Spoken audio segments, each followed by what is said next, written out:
Kevin Costner did a stunt in Waterworld to pay homage to Burt Lancaster. Burt Lancaster was a breathtakingly beautiful man with the build of an athlete and, as an actor, a nose for top-notch material that he could perfectly serve if not elevate. He has 9 perfect movies according to Rotten Tomatoes. He was one of the most beloved movie stars of his generation, and he was deeply mourned when he passed away in 1994. Though his death wasn't sudden. He hadn't appeared in a film since 1989's Field of Dreams, which wound up being a lovely little swan song for the kid from East Harlem. It's just that he was Burt Lancaster, and we couldn't imagine a world without a dashingly determined person like him in it.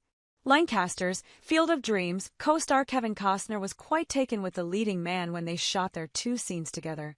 How could he not be? He'd grown up watching the man swashbuckle and soldier and seduce. But he'd also had a front-row seat to Lancaster in decline. He was a pro, said Costner at a press event for the film's 15th anniversary, and he struggled in Field of Dreams, and everybody waited for him, and the reason why we waited is because how great he was, because it only had to happen once, and he had the magic. Costner respected that magic because he'd spent much of his career trying to summon it himself.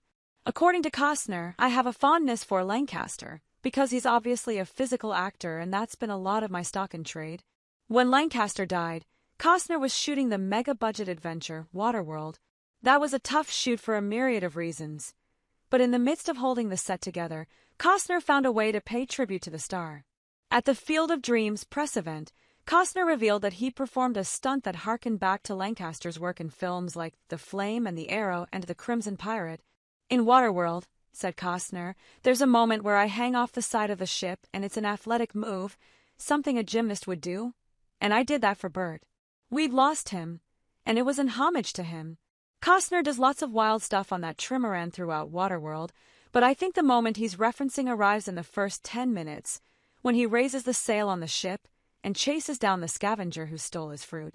Big, physical, and very funny at times, Waterworld feels like a film that would have tickled Lancaster.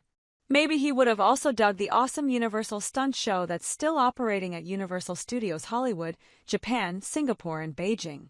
Over 30 years after he left us, the industry's top stunt professionals are out there doing Lancaster proud, and stars like Tom Cruise are pushing the outside of the envelope in ways that even Burt might have found just a tad over the top.